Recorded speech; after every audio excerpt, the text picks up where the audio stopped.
se o nosso mundo cai? Nós somos um mundo que está sujeito a desabar dentro de certas circunstâncias que envolvem as nossas relações afetivas, interpessoais. Não é?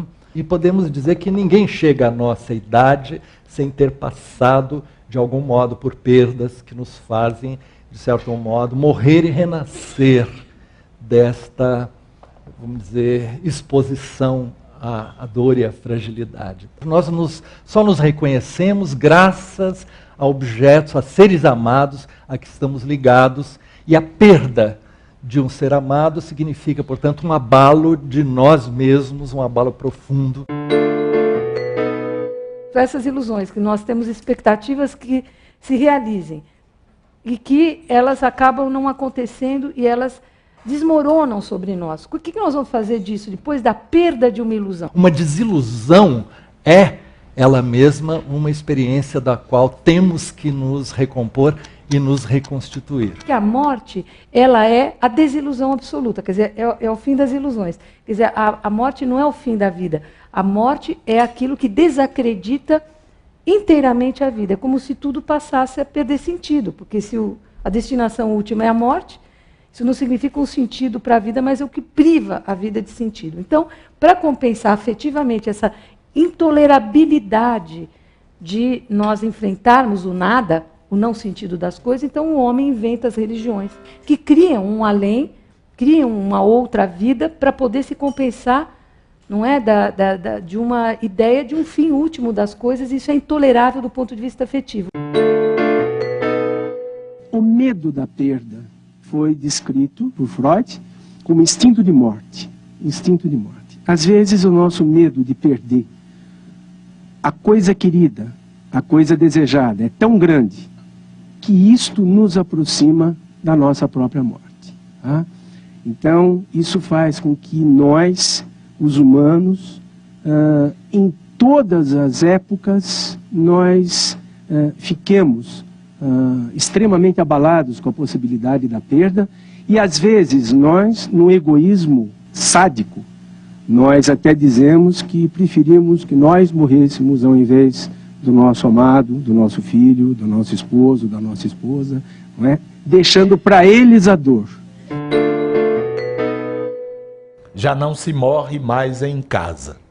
A morte tornou-se uma propriedade da medicina. Passa a ser um ato solitário, ele e as máquinas, longe do calor humano, familiar, longe dos amigos, sozinho, isolado.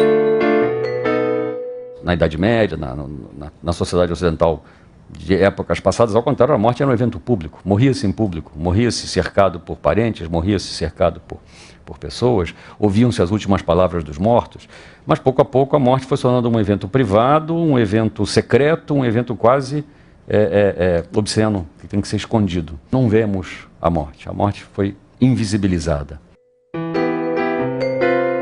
O verdadeiro drama do Ocidente na modernidade e na pós-modernidade, será que não estaria em parte ligado à negação da morte, à ocultação do verdadeiro senso dos ritos funerários, na dessacralização dos lugares que repousam precisamente os defuntos? No caso indígena, não há nenhum interesse em esconder a morte, não há nenhuma medo da morte nesse sentido, né? Repugnância da morte enquanto tal, mas há sem dúvida um medo dos mortos, né? Isso porque a morte coloca imediatamente no horizonte dos seres humanos, para os índios, o que a gente poderia chamar do aspecto não humano dos humanos. A morte, isto é, a transformação dos vivos em mortos, coloca de uma maneira muito dramática para os índios o fato de que os humanos se transformam em algo que não é humano, né, após a morte. E os mortos são perigosos porque eles nos atraem, eles nos fazem pensar neles. Arriscam a produzir em nós uma separação interna a nós, entre a nossa alma e nosso corpo, um estado de melancolia, precisamente, que arrisca de nos fazer morrer, segui-los. E isso tem que ser combatido. E tudo tem que ser feito, toda a máquina, digamos, social, do sistema funerário, do sistema ritual indígena, que envolve a morte, é uma máquina de proteção dos vivos contra os mortos. Porque os mortos atraem os vivos para o lado da morte. Quando vier a primavera, se eu já estiver morto, as flores florirão da mesma maneira, e as árvores não serão menos verdes que na primavera passada. A realidade não precisa de mim.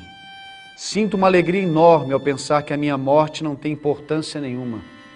Podem rezar latim sobre o meu caixão se quiserem. Se quiserem, podem dançar e cantar à roda dele. Não tenho preferências para quando já não puder ter preferências. O que for, quando for, é que será o que é. A gente morre porque a morte é indiferente ao fato que a gente morra. Eu tenho um tio que não morre nunca. Ele disse, mas e eu vou dar tempo lá, menino? A gente morre porque a gente dá chance. Não, não. Mas tio Carlos, 93 anos, que lindo, né? Meu pai morreu com 60 anos. Mas teu pai o tempo todo, ele deu chance à morte. Comigo ela não tem chance, não. A singularidade é a capacidade que tem cada um de nós de inventar a vida ali onde tudo parece ser desastre. Ali onde tudo parece nos apresentar a morte como fatalidade. Nossa singularidade é fazer da morte um acontecimento e não um fato. Um acontecimento, portanto, abertura para novas criações, abertura para novas possibilidades, aberturas também para um luto, abertura também para uma saudade, abertura também para um vale de lágrimas, mas que essa saudade, esse vale de lágrimas não possa, em absoluto, nos prender no culto da própria morte.